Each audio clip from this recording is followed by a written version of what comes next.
یا سیدہ یا طاہرہ یا رازیہ یا فاطمہ. لا حول ولا قوة الا باللہ العلی العظیم. حسبنا اللہ ونعم الوکیل، نعم المولا ونعم النصیر. اعوذ باللہ من الشیطان الرجیم، بسم اللہ الرحمن الرحیم. الحمد للہ الذی یؤمن الخائفین وینجی الصالحین ویضاع المستكبرین وَيُهْلَكُ مَلُوقًا وَيَسْتَخْلَفُ آخَرِينَ. والصلاة والسلام على رسول الثقلين محبوب رب المشرقين والمغربين جد الحسن والحسين نبينا سيدنا أبي القاسم محمد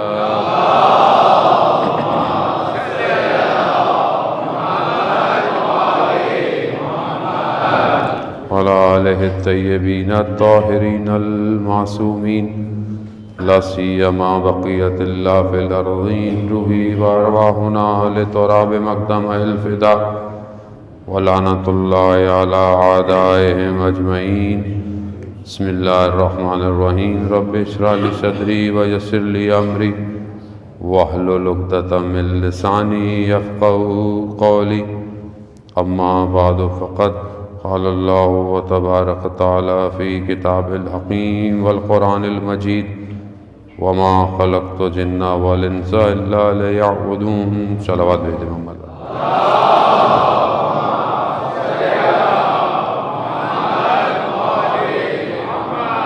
ابتدا ہے نام سیدہ سے ہر درود اور ہر سلام اے مادر حسین، تیرے نام بازمت مادر حسین پہ باواز بلند سے بلند تر سلوات.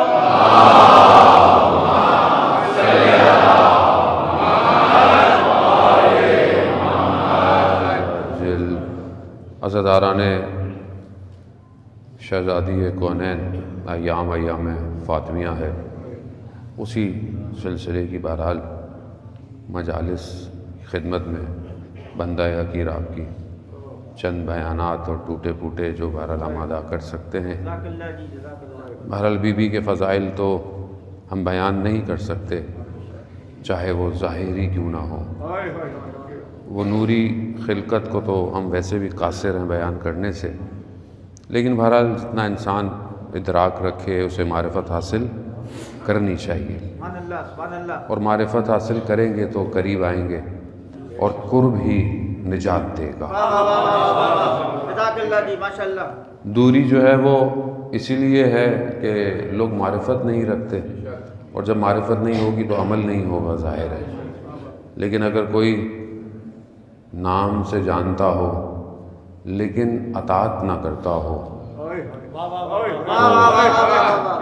ساری مشکل مدینہ میں یہی تھی. جانتے تھے اطاعت نہیں کرتے تھے. اطاعت ضروری ہے زان محترم. جانتے تو تھے، جانتے تھے کون ہے، لیکن اطاعت نہیں کی. تو ہمارا لیے ضروری ہے کہ ہم اطاعت کریں، پہچانیں، مانیں، اور نہ صرف ظاہری طور پر، انفرادی طور پر، بلکہ اجتماعی طور پر ایک فیملی کے ہوتے ہوئے کہ گھر کیسا ہونا چاہیے، بیوی کیسا گھر چاہتی ہیں اس کے ماننے والے کا. بہرحال یہ جو ہے وہ چند آرائز آپ کے سماعتوں کی نظر کرنے ہیں کہ ماشاءاللہ آپ اہل علم ہیں، علماء کو سنتے رہتے ہیں، اور ہم تو بہرحال کیا بیان کریں گے. پروردگار کی رحمت جو ہے وہ بہت وسعت رکھتی ہے. رحمت جو ہے وہ اس کی واسع ہے. جتنی انسان کے اندر ظرفیت ہوتی ہے انسان اتنی رحمت کو اپنے وجود میں ابزارو کرتا ہے۔ اب آپ اگر بارش ہو رہی ہو اور بارش کا پانی کسی برتن میں، تو جتنی برتن کی وسعت ہوگی اتنا پانی آئے گا۔ اگر بہت بڑا کوئی حوض ہو تو بارش کا پانی اس میں اتنا ہی سمائے گا، لیکن اگر بارش سمندر پہ گرے تو سمندر کی وسعت اس رحمت کو اپنے وجود میں لے لے گی۔ بالکل اسی طرح ہم لوگ خود ہیں، جب اگر ہم اپنی ظرفیت بڑھائیں گے تو معرفت بڑھتی چلی جائے گی۔ اب اگر ظرفیت کم رکھیں گے معرفت بھی کم ہوگی، ظاہر ہے۔ اب ہم اپنی ظرفیت کو جتنا بڑھاتے رہیں گے، انہینس کریں گے، اتنا خدا ہمارے معاملات کو ادراکات کے بڑھائیں۔ اب ہم اس کو کس طرح بڑھائیں، کیا کیا انجام دیں؟ تو بہرحال اس لیے ہم لوگ ان مجالس میں آتے ہیں کہ جو ہمارے معرفتیں ہیں جو پہلے تھی، جب مجلس سے نکلیں تو معرفت میں اضافہ ہو۔ مجلس کا معیار ہماری معرفت سے ہونا چاہیے، مجلس کا معیار مجمع سے، مجلس کا معیار ظاہری مجلس کی کامیابی میں نہیں ہے۔ آپ کی معرفت میں کتنا اضافہ ہوا تو پھر بات ہے کہ آپ کو مجلس سمجھ میں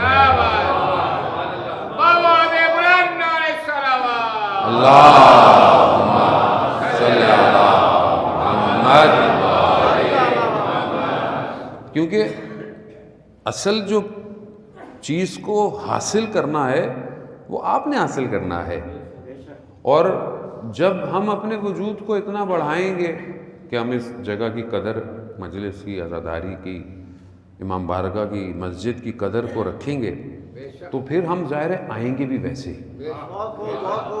یعنی پھر ہم ایسے نہیں آئیں گے کہ بس میں ایسے اٹھ کے چلا جاؤں، نہیں، پھر باوضو آئیں، ادب کے ساتھ آئیں، احترام کے ساتھ آئیں، استغفار کر کے آئیں۔ کیوں؟ کیونکہ در در سید آقا ہے، عام در نہیں ہے۔ آپ جائیں کھٹکھٹائیں، یہاں قرآن کہہ رہا ہے بغیر اجازت کے ان گھروں میں داخل نہیں ہو سکتے، بغیر اجازت کے ان گھروں میں آپ داخل نہیں ہو سکتے، اجازت لو۔ خوب ہم اذن دخول پڑھتے ہیں حرم میں جانے کے لیے، اور امام اجازت دیں گے تو جائیں گے۔ تو یہ بھی بہرحال مجالس ہیں، یہاں پر بہرحال ارواح آتی ہیں، خود بی بی قبول کرتی ہیں۔ انسان کو اپنے آپ کو پاک صاف کرنا بڑا ضروری ہے۔ ظالم نفس صاف ہوگا تو معاملہ آگے بڑھے گا، ورنہ ہم بھی پھنسے ہوئے ہیں کہیں نہ کہیں، ہم بھی کہیں نہ کہیں پھنسے ہوئے ہیں۔ آئیں دیکھیں کہ مدینہ کا یہ گھر کیسا گھر ہے، کہ جو کچی دیواروں کا گھر ہے، اور قرآن جو ہے وہ کہتا ہے کہ فی بیوتن، ایسے گھر ہیں کہ جس میں اللہ کی اجازت سے، اللہ کے اذن سے خدا کا ذکر جو ہے وہ بلندی پاتا ہے۔ تو رسول خدا سے مسجد نبوی میں پوچھا کہ یا رسول اللہ یہ کن گھروں کی بات ہے؟ کہا یہ انبیاء کے گھر ہیں۔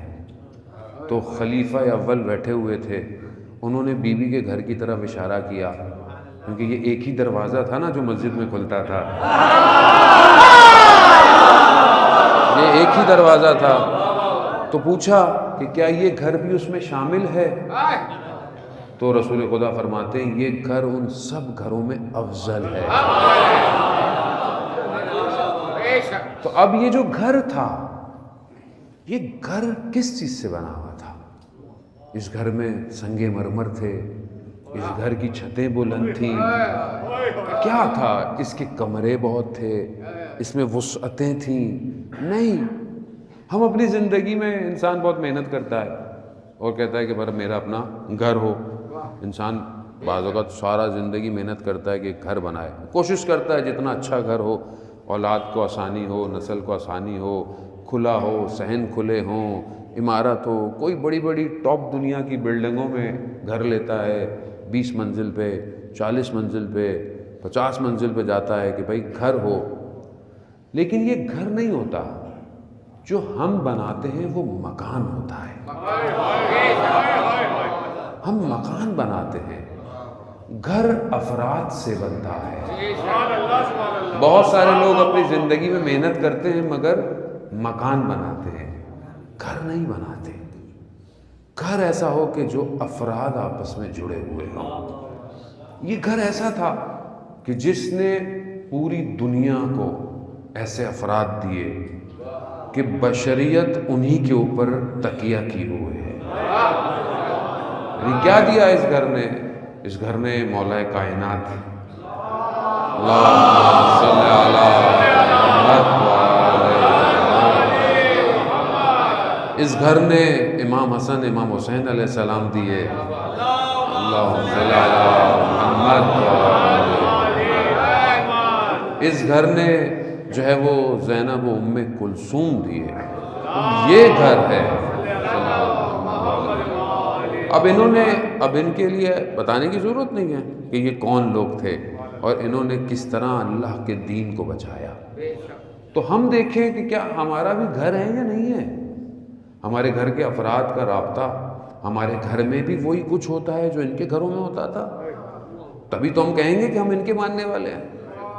ہم کیسے کہیں کہ ہم ان کے ماننے والے ہیں؟ تو ہمارا گھر لگے تو صحیح کہیں نہ کہیں سے. تو میں ایک حدیث تبرکاً آپ کی خدمت میں عرض کرتا ہوں تاکہ ہم تھوڑا سا اپنے آپ کو کمپیئر کریں کہ کیا ہمارا گھر ویسا ہی ہے کہ جیسا ان کا گھر تھا. حضرت فاطمہ سلام اللہ علیہا اللہم صلی علی محمد.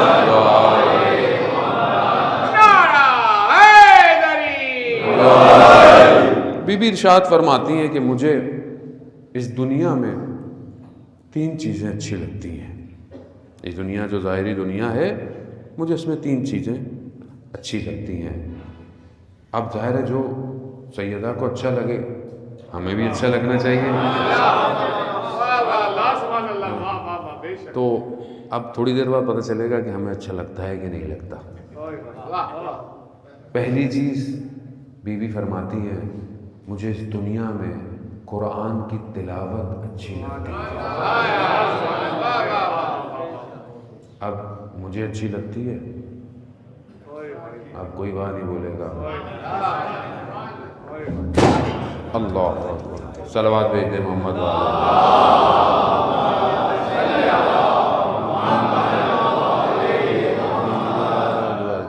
درود بھیجتے محمد والے محمد صلی علی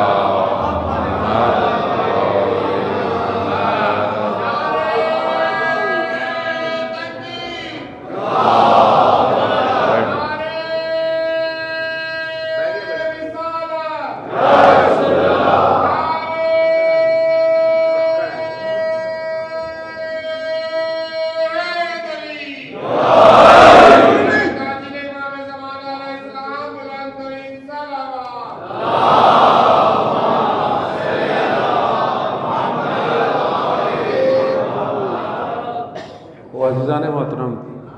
بہرحال موسم بھی ایسا ہی ہے اور انسان کو بہرحال خیال رکھنا چاہیے. آج کل سردی گرمی لگ جاتی ہے تو خیر تمام مریضوں کی شفا کے لیے ایک اور دفعہ صلوات.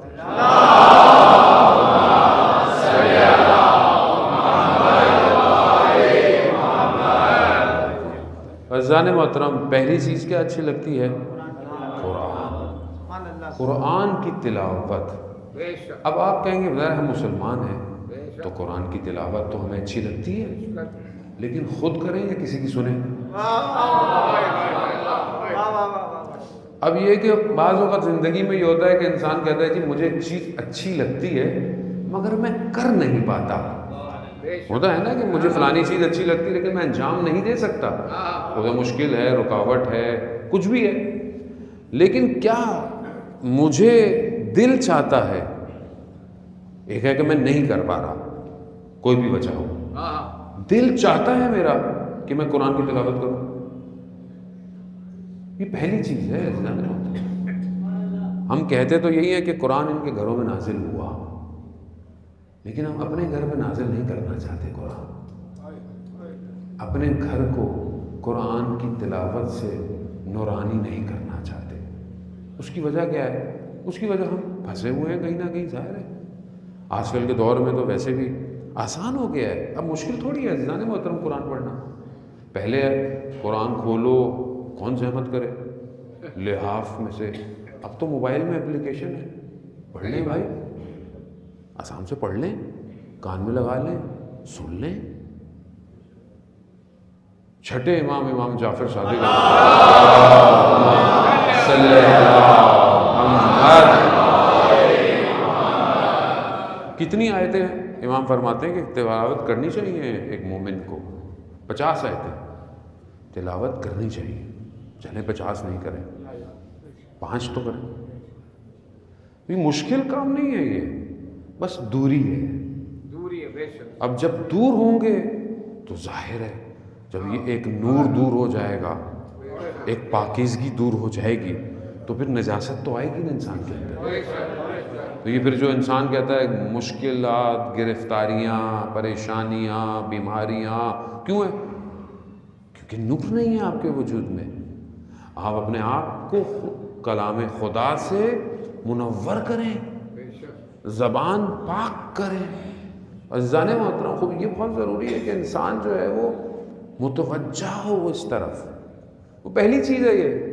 تو میں بہت زیادہ آپ کو سٹریس نہیں دوں گا اس کے اوپر، آپ خود ماشاءاللہ اہل تلاوت ہوں گے یقیناً، میں نہیں ہوں، میں اپنے آپ کو یہ کہہ رہا ہوں۔ تو ہم پہلی چیز کیا ہے؟ قرآن کی تلاوت مجھے اچھی لگتی ہے۔ دوسری چیز کیا اچھی لگتی ہے؟ بی بی فرماتی ہیں کہ مجھے اپنے بابا کے چہرے کو دیکھنا اچھا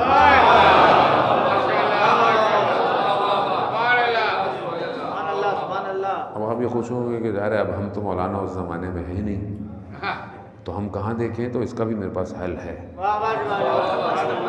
ظاہر ہے اگر ہم رسول کے زمانے میں ہوتے تو ہم بھی، ظاہر ہے اس اول مخلوق کو کون نہ دیکھے کہ جس کے صدقے میں پروردگار کہہ رہا ہے کہ میں نے کائنات کو خلق کیا۔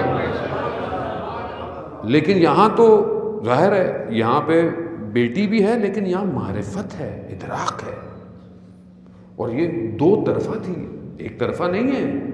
یہاں رسول نے بھی مطلب کر کے دکھایا، 3 چیزیں رسول بھی فرماتے تھے، جب بی بی تشریف لاتی تھی 3 چیزیں انجام دیتے تھے۔ کیا چیز؟ کہ جب تشریف لاتی تھیں رسول خدا اپنی جگہ سے کھڑے ہو جاتے تھے، دوسری چیز اپنی جگہ پر بٹھاتے تھے، یعنی آخری نبی کا کھڑا ہونا 1,24,000 پیغمبروں کا کھڑا ہونا،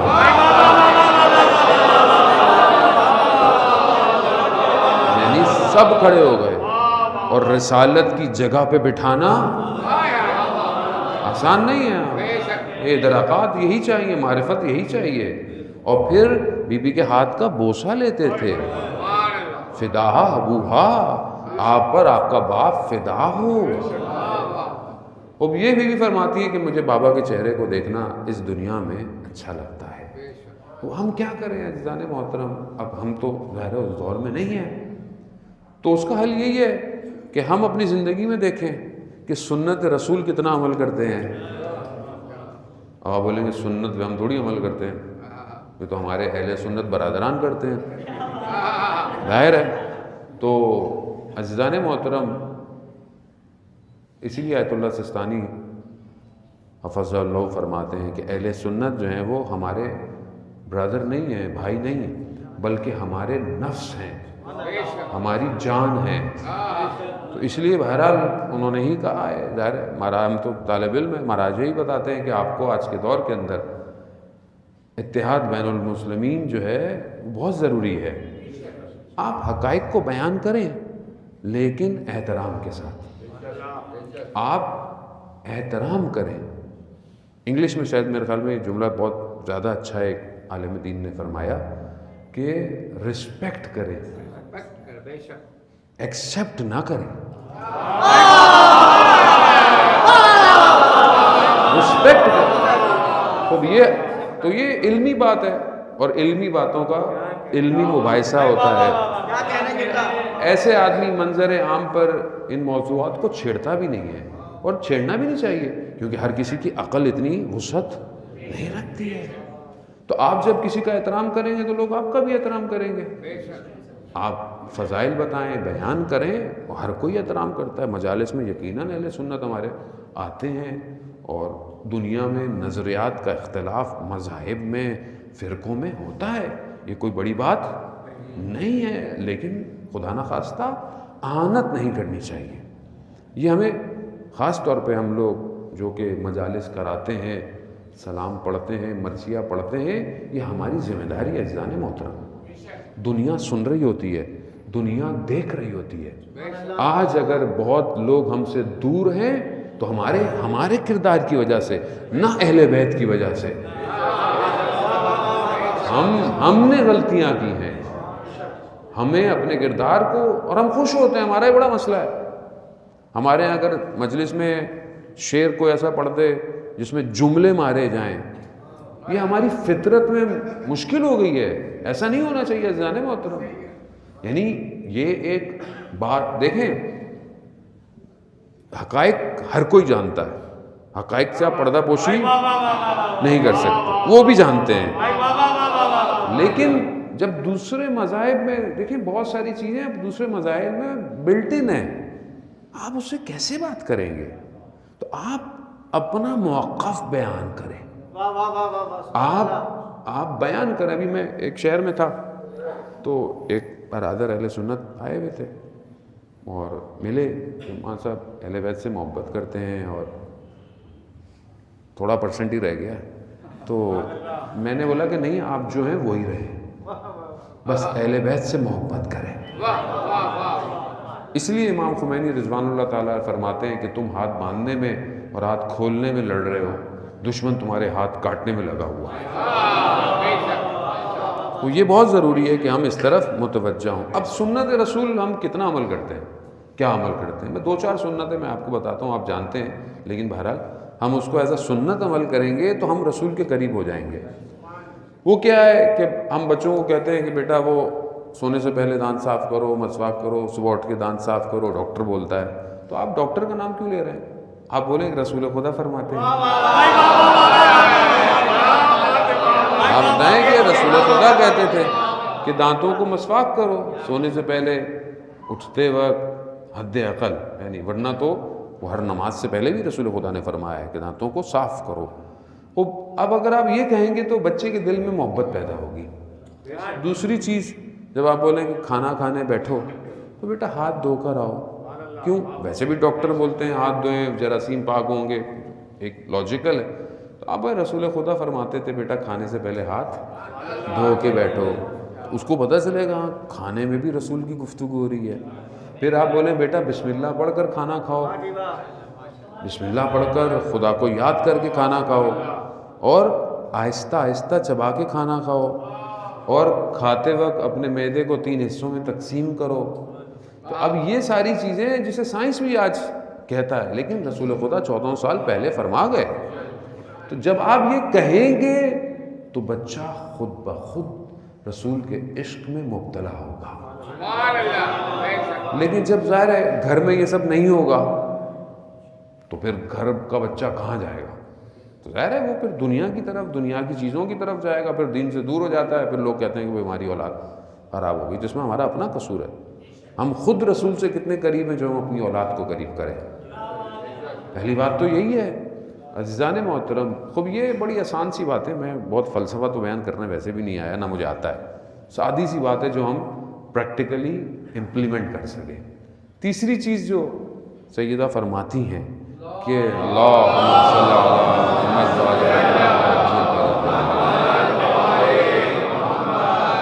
بھی فرماتی ہیں کہ خدا کی راہ میں انفاق کرنا، خدا کی راہ میں دینا مجھے اس دنیا میں بڑا اچھا لگتا ہے. اب ہمارا مسئلہ تو یہ ہے کہ ہم تو اس دنیا میں لینا اچھا لگتا ہے، دینا کہاں اچھا لگتا ہے. دیں تو نہیں، جو ہم نے کمایا بڑی مشکل سے، ہم کہاں لوگوں کو دیں گے؟ جبکہ وہاں پہ کیا ہے، گھر دے رہا ہے. اتنا دیا اس گھر نے کہ قرآن کے سورے نازل ہو گئے.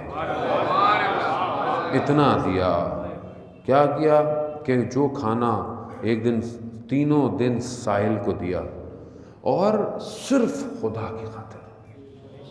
آسان نہیں ہے، ملاز کے دور میں بولیں آپ خود سوچیں کہ روزے میں ہو، افطار کے ٹائم آپ بیٹھے ہوئے ہوں اور ایک ہی روٹی ہو، ٹھیک ہے، سائل آ جائے، گھر کا ایک فرد دے دے تو آپ بولیں گے چلو ایک نے دے دیا باقی نہیں. اتباع، اطاعت، انہوں نے تو سکھایا اطاعت کیسے کہتے ہیں. جب والد نے دیا ہے تو بیٹے بھی دیں گے. دیا، پیچھے نہیں ہٹے، سب دے، آدھا دے دیتے نہیں، دیا.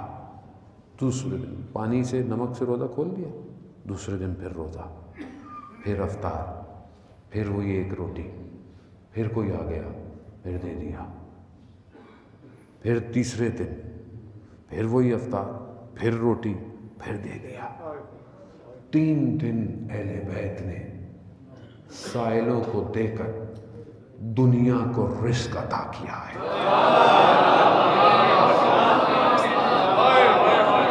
یہ جو دنیا کا رزق ہے یہ انہی کے دیے ہوئے سے چل رہا ہے. خاندان زہرا پہ بلند تر سلوات.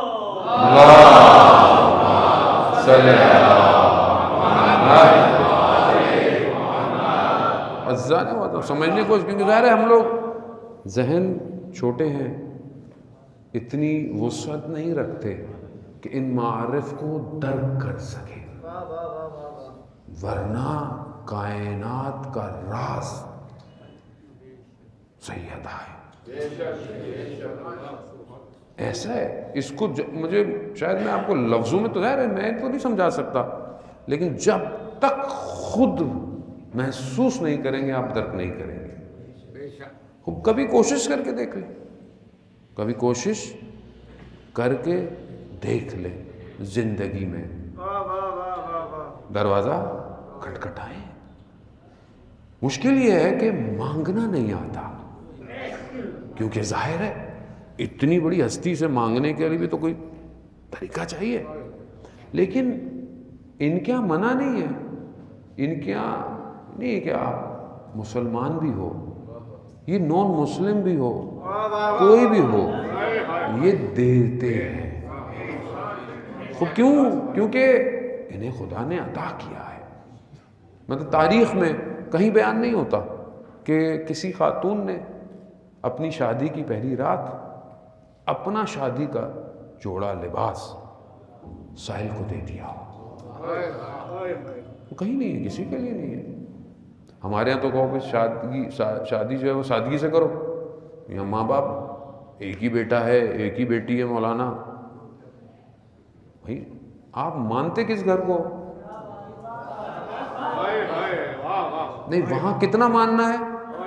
صرف حدیث قصہ ہوگی مولانا گھر میں میلاد میں، بہت ہوا تو وہ قصیدہ چل جائے گا، بیوی کے ساتھ ہے علی کی شادی پر، یہی ہوتا ہے. اور اس سے زیادہ کیا آپ مانتے ہیں؟ باقی سب اپنی مرضی. تو یہ کتنا تضاد ہے معاشرے میں، یہ تضاد ہے. اسی لیے تو مشکلات ہیں آج معاشرے میں، فساد.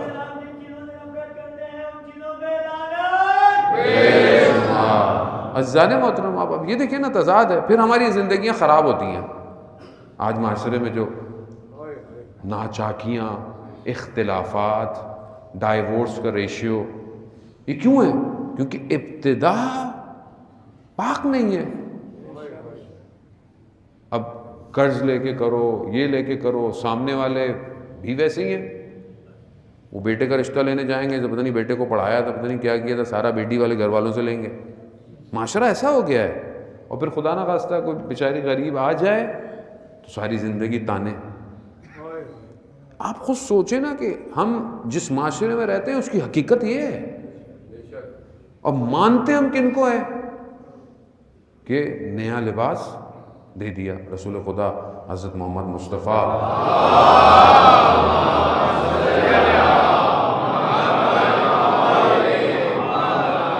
آئے تشریف لائے، بیٹی کو دیکھا تو لباس پرانا پہنی ہوئی. کہا بیٹی نیا لباس؟ کہا بابا سائل آیا دے دیا. کہا بیٹی پرانا دے دیتی. کہا بابا آپ سے بھی ایک دفعہ کسی نے مانگا تھا، آپ نے اپنا پیراہن اتار کر کمبل اڑ کے گھر آئے تھے. میں آپ کی بیٹی ہوں، میں آپ کی بیٹی ہوں۔ عزیزان محترم، اب یہ سادگی، میں یہ نہیں کہتا کہ خدا نے جو آپ کو وسعت دی ہوئی ہے یا بہرحال آپ کو ایک معاشرے میں استطاعت دی ہوئی ہے آپ وہ نہ کریں، لیکن سادگی ضروری ہے۔ جتنا آپ سادگی سے کریں، آپ کے پاس بہت زیادہ پیسہ ہے تو آپ ان پیسوں سے کئی اور لوگوں کی شادیاں کروا دیں بھئی کوئی، کیونکہ مشکل یہ ہے کہ ہم لوگ دنیاوی، میں اپنی بات آپ کو خدا نہ خواستہ دنیاوی ہو گیا ہوں۔ کیوں ہو گیا ہوں؟ ہر چیز کا فائدہ کیا ہے؟ فلانی جگہ مجلس پڑھنی مولانا، اچھا فائدہ کیا ہوگا بھائی؟ کوئی تو فائدہ دو۔ کہیں بولے گا مولانا لفافہ اچھا ملتا ہے، وہ لفافہ تو خیر ہر جگہ سے ملتا ہے، کوئی اور فائدہ بتاؤ۔ اب ہر آدمی ہمیں بھی اس طرح چاہتا ہے کہ ہم بھی ریٹرن آن انویسٹمنٹ پہ چل رہے ہیں جیسے، جبکہ بھول گئے ہیں کہ ہماری انویسٹمنٹ جو ہے وہ دنیا کی ریٹرن ادھر ہے، ریٹرن ادھر ہے۔ ہم جن سے مانگیں، جن کو وہ عطا کریں، دنیا دے بھی کیا سکتی ہے ویسے بھی۔ اب ہم بھی ایسے ہی ہو گئے، فائدہ کیا ہوگا اس کام میں، کیا فائدہ ہوگا اس کام میں؟ عزیزان محترم، کیا فائدہ ہوگا اگر کسی کی مدد کر دیں، کسی کی ہیلپ کر دیں؟ انفاق ہے نا، دینا ہے نا۔ روایات تو کہتی ہیں ایسے دو کہ دائیں ہاتھ کو بھی خبر نہ ہو کہ بائیں ہاتھ سے دیا گیا ہے، ایسا دو۔ اب یہ فائدے تبھی ہوں گے جب ہم ان کی معرفت کریں گے کہ اب یہاں پر سائل آتا ہے تو کیا کیا لے کے جا رہا ہے سائل۔ لیکن ہم دیکھیں، اب وہ آپ اس خاتون اول کو دیکھیں، خاتون اول حضرت سلمان فارسی بتاتے ہیں، بیان کرتے ہیں، حدیث ان سے بیان ہوتی ہے کہ جب بیوی کے لباس کو، چادر کو دیکھا جس پہ 12 جو ہے وہ پیوند لگے ہوئے ہیں تو گریہ کرنے لگ گئے، گریہ کر رہے ہیں۔ کیوں؟ خراسان کے تھے نا، فارس کے تھے، بادشاہوں کی بیٹیوں کے جاہو جلال دیکھے ہوئے تھے۔ کہا یہ اول کائنات کی بیٹی، اور یہ کئی دفعہ رسول کی خدمت میں گئے حضرت سلمان فارسی، کہا کہ یا رسول اللہ ایک ہی بیٹی ہے، کیسے؟ کہا خود فاطمہ نے دنیا کو ترجیح نہیں دی، آخرت کا انتخاب کیا ہے۔ خوب ہم آخرت کا انتخاب کریں، کوئی بھی کام کریں آپ آخرت کا انتخاب کریں۔ ہماری تو یہ حالت ہے کہ ہم تو کسی رشتہ دار کو کوئی کھانا کھلا دیں، اچھا اگلی دفعہ ان کے گھر جائیں گے، دیکھا ہم نے کیا کیا، انہوں نے ہمارے ساتھ کیا کیا۔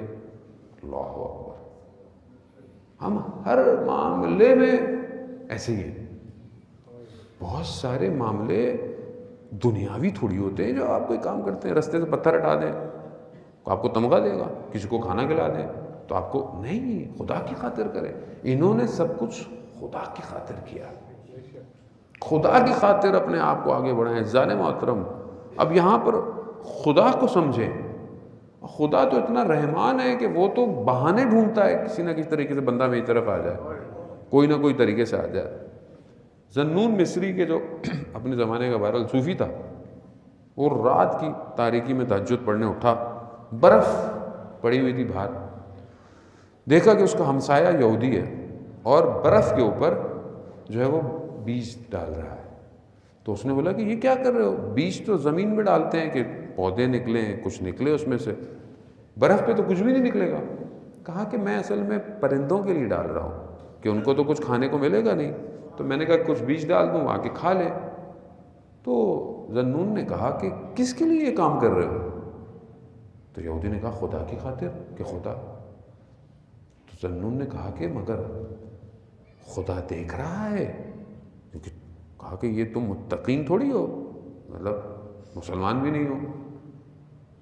تو یہ کہہ کر بہرحال تو اس نے کہا، یہودی نے کہا کہ خدا دیکھے یا نہ دیکھے پرندے تو کھائیں گے۔ یہ کہہ کر یہ کچھ عرصے کے بعد خانہ کعبہ گیا، خدا کے گھر گیا، تو اس نے طواف کے دوران دیکھا اپنے ہمسائے کو، اس یہودی کو خدا کی بارگاہ میں گریہ کر رہا ہے۔ تو ابھی پریشان ہوا کہ یہ کہاں سے آ گیا ادھر، اس کے پاس گیا، کہا کہ تم یہاں کیسے؟ تو کہا شیخ خدا نے اس رات ان دانوں کو نہ صرف دیکھا بلکہ پسند بھی کر لیا۔ تو ذنون کہتا ہے خدا کی بارگاہ میں ہاتھوں کو بلند کر کے کہ پروردگار تو کتنا سستا خرید لیتا ہے، کتنا سستا خرید لیتا ہے۔ یعنی ہم سمجھیں کہ بہت بڑی نیکی کریں تو خدا متوجہ ہوگا، نہیں، خوب چھوٹی سی نیکی کریں، خدا دیکھ رہا ہے، اور وہ دیکھتے ہوئے آپ کو خرید سکتا ہے۔ اور جس کا خدا خریدار ہو جائے، اب خدا کیسے خریدار ہو؟ عزیزان محترم، بہرحال میں مجبور ہو جاتا ہوں جب یہ بات آتی ہے تو میں محسن حجاجی کی بات مجھے یاد آتی ہے، وہ شہید ہوا 28 سال کا جوان، بی بی ثانیہ زہرا سلام اللہ علیہا کے حرم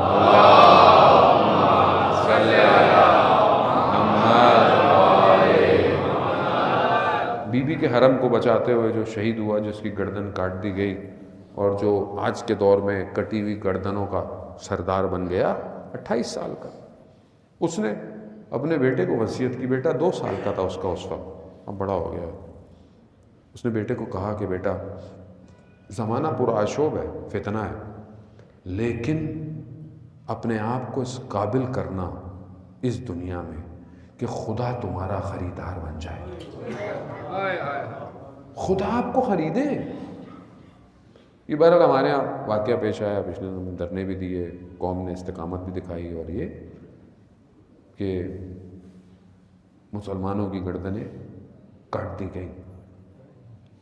عزیزان محترم، آپ خود سوچیں کہ یہ لطف نہیں ہے، 1400 سال بعد آج بھی ولایت کی خاطر گردن کٹ رہی ہے۔ گھبرا گیا، گھبراہٹ ہو جاتی ہے نا گردن کٹوانا، لطف نہیں ہے۔ ٹھیک ہے، جس کا نقصان ہوا فیملی میں وہ اپنی جگہ، ظلم ہوا اپنی جگہ، مقاومت کرنی چاہیے، حکومت کو چاہیے کہ بہرحال امنیت رکھے، تلاش کرے، لیکن اس طرف سے دیکھیں۔ آسان مطلب چاہتے کیا ہیں ہم لوگ؟ یا لیتنی کنتو معکم، کاش ہم بھی ہوتے تو کیا ہوتا؟ گردن کٹنی تھی نا بھئی، بچ کے تو نہیں آنا تھا وہاں سے، اور کیا ملنا تھا وہاں سے؟ یہی ملنا تھا، گردن کٹنی تھی، بدن پامال ہونے تھے۔ تو اگر آج ہو رہے ہیں تو اور کیا چاہیے انسان کو؟ گھبراہٹ ہو گئی، مجھے لگ رہا ہے صلوات بھیج دے محمد۔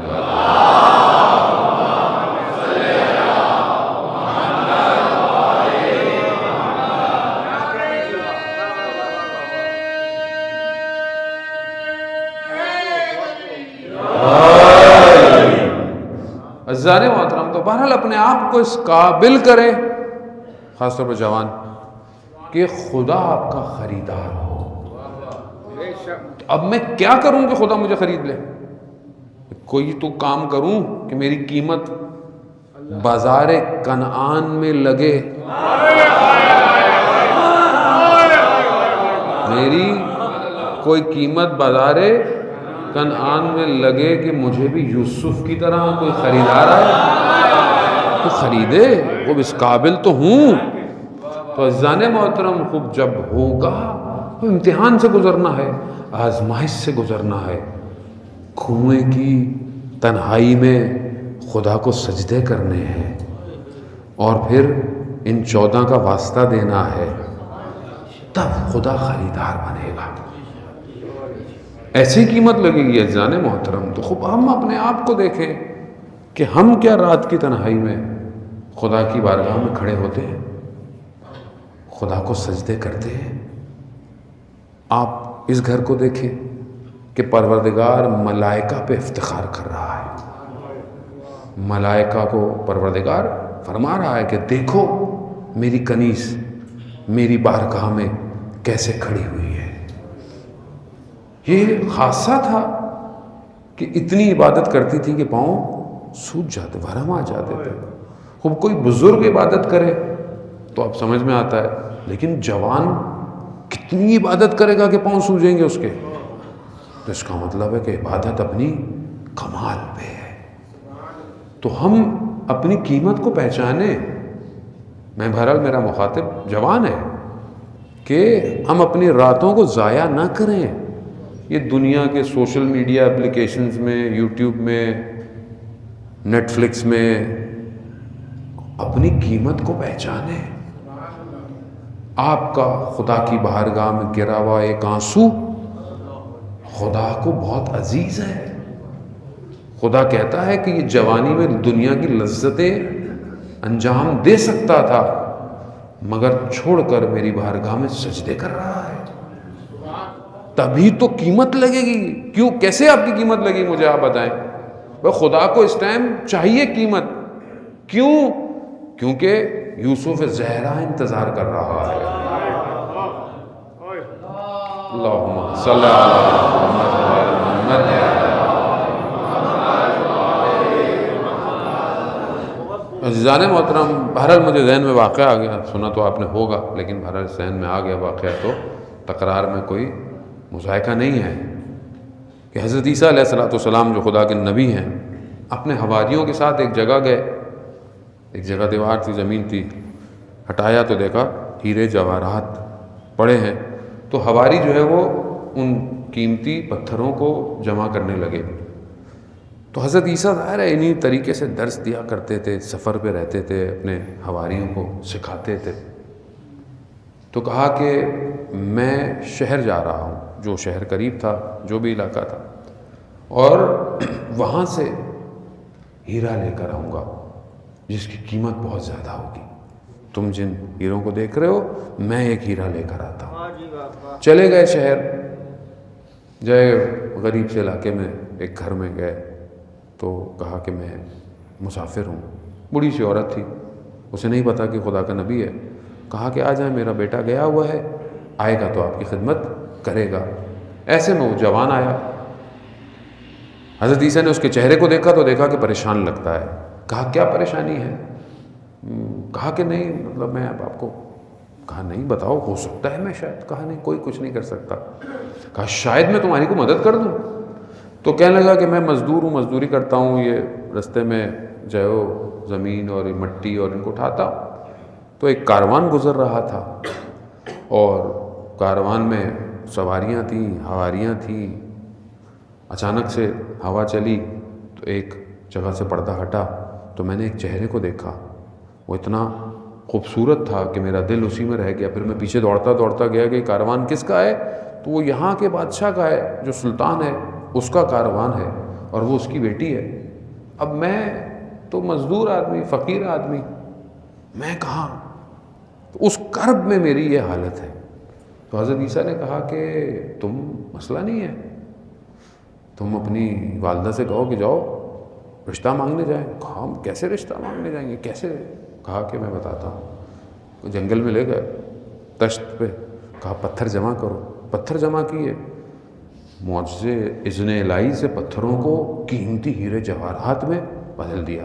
کہا یہ لے کے جاؤ, بادشاہ کو تحفہ دو, پھر اپنی بات کرنا. جب وہ لے کے گئے, بادشاہ نے جب اتنے قیمتی ہیرے دیکھے تو کہا کہ کیوں آئے ہیں؟ کہا یہ ہے. کہا میں ایک شرط پہ قبول کروں گا, اس جیسے اور لے کر آؤ. تو وہ لے کے گئے, انہوں نے کہا بھائی وہ تو اور مانگ رہے ہیں. کہا مسئلہ ہی نہیں ہے, انبیاء کے لیے کیا مسئلے تھے. ہاں پھر دے دیے, ہیرے بنا کے دے دیے. تو انہوں نے مان لیا, شادی ہو گئی. جیسی ہوئی تو بادشاہ نے دیکھا کہ لڑکا اچھا ہے تو اپنا تخت و تاج اس کو دے دیا کہ اب تم چلاؤ. اب جب آیا تو اس نے حضرت عیسیٰ کو تو اسے تو نہیں پتا تھا کون ہے. تو کہا کہ حضرت عیسیٰ نے کہا کہ میں جا رہا ہوں. تو کہا کہاں جا رہے ہیں؟ ابھی تو آسائش کے دن آئے ہیں, ابھی تو دن آئے ہیں. کہا کہ نہیں, یہ جسے تم کامیابی سمجھتے ہو یہ کامیابی نہیں ہے, اصل کامیابی کسی اور چیز میں ہے. تو کہا کہ وہ کس میں ہے؟ کہا وہ خدا کے راستے میں ہے, خدا کے قرب میں ہے. تو کہا کہ اگر وہ کامیابی ہے تو اب دیکھتے ہیں کہ ایک خود شخص جب اتنا کچھ کر سکتا ہے اور چھوڑ کے کسی اور کے پیچھے جا رہا ہے تو وہ بھی بامعرفت تھا, اس نے بھی تخت و تاج چھوڑا. کہا کہ پھر مجھے بھی اسی کامیابی میں لے کے چلے. اب جب اپنے حواریوں کے پاس پہنچے تو حواری کہنے لگے کہ حضرت عیسیٰ کہ آپ کون سا ہیرا لے کر آئے ہیں، کہاں ہیں؟ کہا یہ جوان لے کر آیا ہوں، اس کے قلب میں خدا بستا ہے۔ اسی لیے حدیث قدسی بھی ہے نا، پروردگار کہتا ہے کہ نہ میں آسمانوں میں نہ میں زمینوں کی وسعت میں سما سکتا ہوں، میں مومن کے قلب میں سما سکتا ہوں۔ اللہم صلی علی محمد۔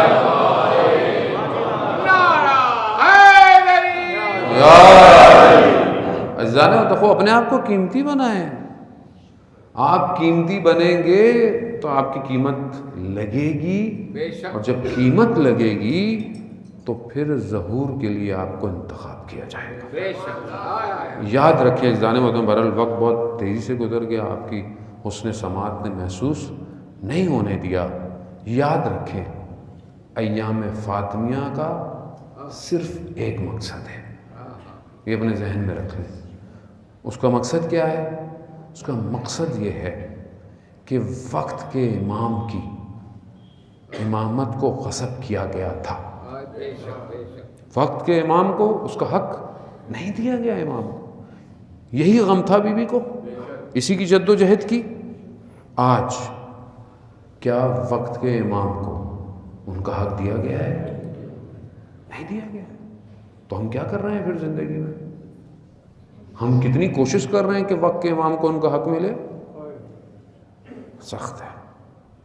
یہی مقصد ہے کہ ہم اپنے آپ کو تیار کریں۔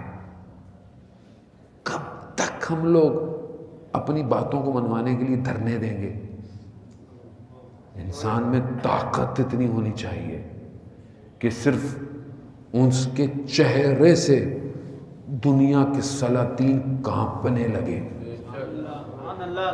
اور یہ ناممکن نہیں ہے، یہ ایک شخص نے کر کے دکھایا۔ ایک شخص نے 40 سال صرف بات نہیں کی امام زمانہ کی، بلکہ امام زمانہ کی حکومت کے لیے 40 سال کام کیا، 40 سال، اور اس کے صرف چہرے سے دشمن ڈرتا تھا۔ اور آج اس کی شہادت کو 1 سال ہو گیا ہے، لیکن اس کے بعد بھی اس کی تصویر ڈال دیں آپ خالی فیس بک کے اوپر، خوب کیوں کہ اپنے آپ کو اس قابل کیا کہ دنیا کے سلاطین کامتے ہیں قاسم سلیمانی سے۔ اس کا مطلب ہے کہ ممکن ہے، ناممکن نہیں ہے۔ زندگی ایسی گزارو۔ شہید قاسم سلیمانی خود بیان کرتے ہیں، شہداء کی کانفرنس تھی، شہداء کی فیملیوں کی، شہید فرماتے تھے، کہتے تھے کہ شہید مرنے کے بعد شہید نہیں ہوتا، بلکہ زندگی ایسی گزارتا ہے کہ اسے شہادت ملتی ہے۔ زندگی ایسی گزاری، اور شہادت کوئی ختم تھوڑی ہے، شہادت تو ابتدا ہے۔ تو انسان ایسا بنے، پلاننگ ہو، معاشرے میں اسٹریٹجیز ہوں۔ ہم بعض اوقات ساری چیزیں اب علماء پہ ڈال دیتے ہیں۔ اب ٹھیک ہے، ظاہر ہے علماء ایک ایسی معاشرے میں پرسنالٹیز ہوتی ہیں کہ بہرحال لوگ ان کو فالو کرتے ہیں، اطاعت کرتے ہیں، لیکن ہم سب کو بھی تو اپنا کردار ادا کرنا ہے۔ عالم لوگوں کی وجہ سے ہی چلے گا نا۔ اب آپ نے مقاومت دکھائی تو معاملہ ہوا، تو آپ آگے کی پلاننگ بھی تو سوچیں، اسٹریٹجیز سوچیں، علمی لحاظ سے، عملی لحاظ سے کچھ ایسا کریں اپنے لیے کہ کب تک ہم اپنی باتوں کو دھرنوں سے منوائیں گے۔ یعنی یہ تو ہر دور کی حکومت کو پتا ہونا چاہیے کہ یار علی والوں سے ٹکر لینا آسان نہیں۔ ہاں تو ظاہر ہے ملک ہمارا ہے، ہماری اپنی سرزمین ہے، تو ہم یہاں پر ظلم چاہے کسی کے اوپر بھی ہو، ظلم تو پاکستانی پر ہے نا، انسانیت پر ہے، تو نہیں ہونا چاہیے عزیزان محترم۔ تو یہ ہمارے لیے کہ ہم اپنے آپ کو تھوڑا مضبوط کریں اور واقعاً اس قابل ہوں، اور انشاءاللہ ہم بہت تیزی سے ظہور کی طرف جا رہے ہیں۔ بس اپنے آپ کو تیار کریں عزیزان محترم. زمانہ ویسے بھی بڑا پورا شوب ہے, اتنا چیک اینڈ بیلنس ہو رہا ہے اللہ کی طرف سے بھی کہ پتہ نہیں. روایات بھی کہتی ہیں کہ گھر سے جب نکلے گا تو ایمان کے ساتھ ہوگا, اور جب پلٹے گا تو ایمان خالی ہو چکا ہوگا. روایات ہیں آخری زمانے کے لیے. تو اس لیے یعنی بہت انسان کو اپنے اوپر توجہ کی ضرورت ہے کہ اپنے ایمان کو اس قابل کرے کہ بچ کے رہے. تو یہی در ہے عزیزان محترم, اس دروازے کو کھٹکھٹائیں, یہیں سے سب کچھ ملے گا. یہی وہ دروازہ تھا کہ جس دروازے پر 6 مہینے تک رسول خدا آتے رہے. السلام علیکہ یا اہل بیت النبوہ, سلام کرتے رہے 6 مہینے اپنی زندگی کے آخری ایام میں, اور امت کو بتانے کے لیے کہ دیکھو یہی دروازہ ہے جو نجات دے گا. آخری وقت جب رسول خدا کا تھا, رسول خدا بستر پر ہیں اور رسول کے سرحانے سیدہ موجود ہیں. ایسے میں دق الباب ہوا. کہا کون ہے؟ کہا بہت دور سے آیا ہوں رسول کی زیارت کرنے کے لیے. بی بی نے فرمایا کہ ابھی ممکن نہیں ہے, طبیعت ناساز ہے. تھوڑی دیر بعد پھر دروازہ کھٹکھٹایا گیا. کہا بہت دور سے آیا ہوں رسول کی زیارت کرنے. کہا بھی مساعدت نہیں ہے. رسول خدا فرماتے ہیں کہ بیٹی آپ جانتی ہیں کون ہے؟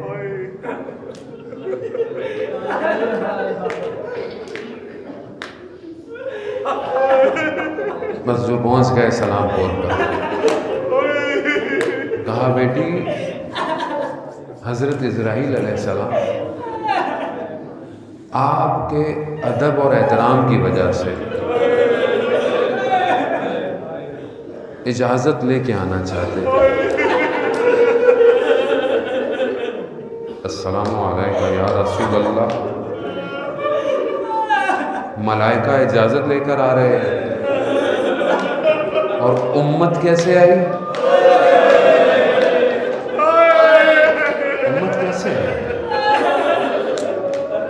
دروازے پہ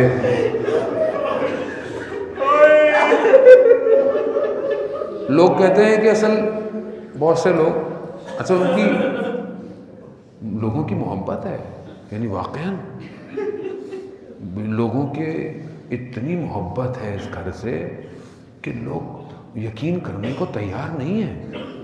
کیسے ہو سکتا ہے؟ کیسے ممکن ہے یہ؟ کہتے ہیں دل نہیں مانتا کہ علی جیسا شجاع شخص. واقعی میں نے لوگوں کو دیکھا, وہ یہ نہیں کہتے کہ ہم انکار کر رہے ہیں, نہیں کہتے ہیں اصل اتنی سرشار ہے محبت میں, ہم سے قبول نہیں ہوتا. ان کا قصور نہیں ہے لوگوں کا. حضرت سلمان اور ابو ذر جیسے صحابی, یہ نہیں کہ ان کے اندر کوئی ایمان میں فرق آیا, نہیں.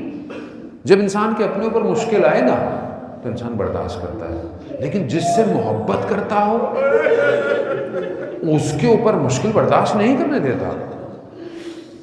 لیکن ہوا ایسا, یہی تو کمال تھا کہ سب کچھ اسلام کی وجہ سے تھا. آئے بی بی اس لیے دروازے پہ آئیں کہ شاید یہ احترام کر لے. خاتون کا احترام تو ہر کوئی کرتا ہے, وہ بھی سیدہ کا. تو بی بی نے فرمایا کہ میں فاطمہ ہوں.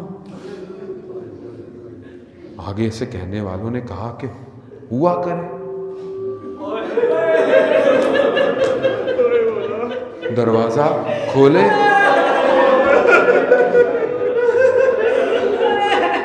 نہیں تو ہم دروازے کو جلا دیں گے. یہی کیا انہوں نے. ہاں زیادہ نہ برن, خدا آپ کی گریے کو قبول کرے. خدا بہرحال ہماری اس عبادت کو قبول کرے, سیدہ کو قبول کرے. جب اہل بیت کو مشکل آئی ہے نا، تاریخ میں فرماتے ہیں کہ جہاں اہل بیت کو شدید مشکل آئی وہاں اہل بیت نے رسول کو پکارا ہے۔ ہمارے ایک استاد کہتے ہیں کہ 3 جگہ مشکل ایسی تھی جہاں رسول کو پکارا گیا۔ پہلی جگہ کون سی تھی؟ کہ جب در و دیوار میں سیدہ آ گئی، یا اباتا یا محمد، بابا آپ کی امت نے یہ اجر دیا رسالت کا۔ مشکل، یہ بہت بڑی مشکل ہے جانے ہم تو کہہ دیتے ہیں، اصل تصور نہیں ہو سکتا وہ مظلوم اول کائنات،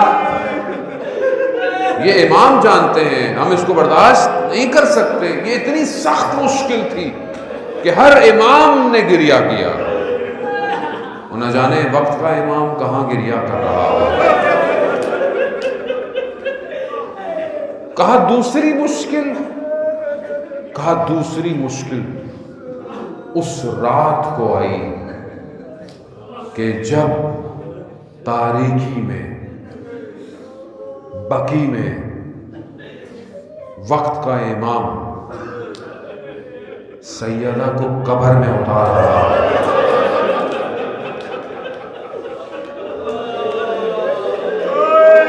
وہ علی کہ جو فاتح خیبر ہو، کہتے ہیں کہ بی بی کو جب دیا تو کہا السلام علیکہ یا رسول اللہ۔ یہ جو امانت آپ دے کے گئے تھے نا، یہ ویسی نہیں ہے۔ کیسی ہے؟ بس اتنا کہوں گا کہ پھول تھا مرجھا گیا ہے۔ امام نے جیسے ہی قبر میں اتارا، غم امام کے سینے پہ بیٹھ گیا، امام سے اٹھا نہیں گیا۔ یہ بڑی مشکل تھی، یعنی امام کے لیے بڑا مشکل کام تھا۔ ہم نہیں جانتے کہ دونوں کا رابطہ کیسا مضبوط رابطہ تھا۔ ہاں زاداران محترم، تیسری مشکل اس خاندان پہ لا یوم کا ابا عبداللہ، روز عاشوراء، اللہ چند قدموں کے فاصلے پر ایک بہن اپنی ماں کی آخری کمائی دیکھ رہی ہے۔ آخری کمائی ہے نا، بس کیا دیکھ رہی ہے کہ چند قدموں پہ کھڑی ہے۔ خدا کربلا کی زیارت نصیب فرمائے۔ اس تلے زینبیہ پہ دیکھیے گا کتنی اونچائی پر ہے، اور پھر اس قتل کی جگہ جو گودال میں ہے اس کو دیکھیے گا۔ یہ چند قدموں کے فاصلے پر دیکھتی رہی کہ شمر سینے پہ بیٹھا ہوا، کند خنجر سے سر کو تن سے جدا۔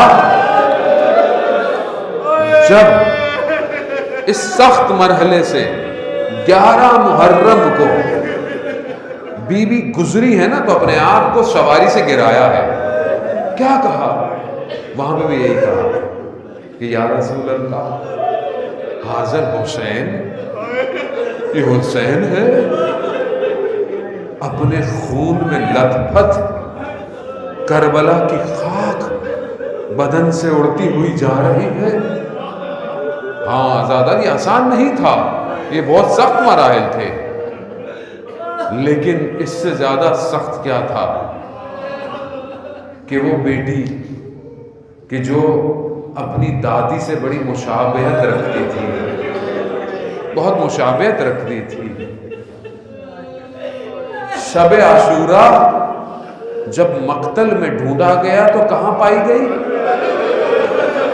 اپنے بابا کے سینے پر۔ رات کی تاریکی ہے، اندھیرا ہے، اب کسے کیا پتا کس کا بدن ہے؟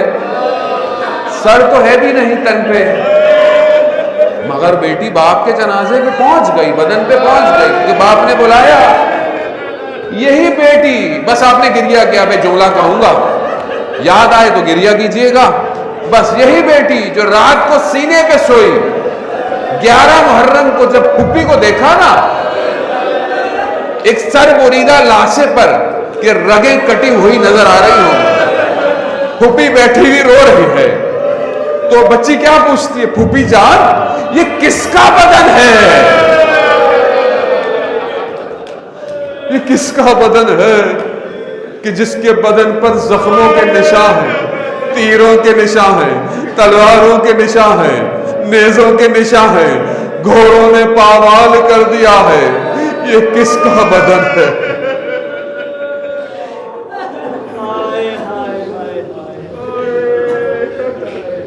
الا لعنۃ اللہ علی القوم الظالمین وسیعلم الذین ظلموا ای منقلب ینقلبون۔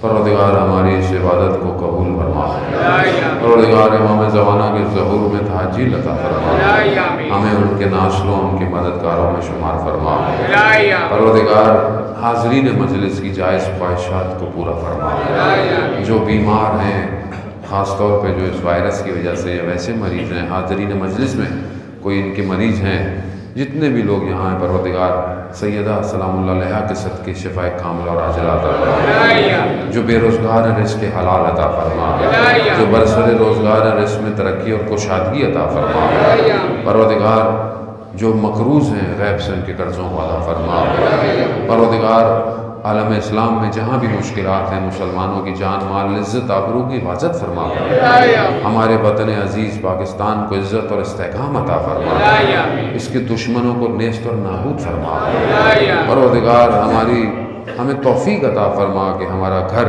ایسا گھر بنے جس سے بیوی راضی ہوں، ہمارے گھروں کو قرآن کی تلاوت سے منور فرما، ہمیں حج عمرہ اور زیارات کی توفیق عطا فرما، جس لوگوں نے بھی بہرحال اس مجلس کے انتظام میں خاص طور پہ خوش رخ صاحب مرزا کے جو یہاں موجود بھی ہیں، خدا ان کو صحت کاملہ اور عاجلہ عطا فرمائے، اور جو بھی جوان انتظامیہ کے جو بھی اپنے طریقے سے اس کار خیر کے اندر اپنی نیکیاں انجام دے رہے ہیں، پروردگار اسے سیدہ کی بارگاہ سے اجر کثیر عطا فرمائے، علماء اکرام مراجع اکرام کو طول عمر اور سلامتی عطا فرمائے، اللہم ارزقنا زیارت الحسین فی الدنیا و شفاعتہ فی الآخرہ، صلوات پہ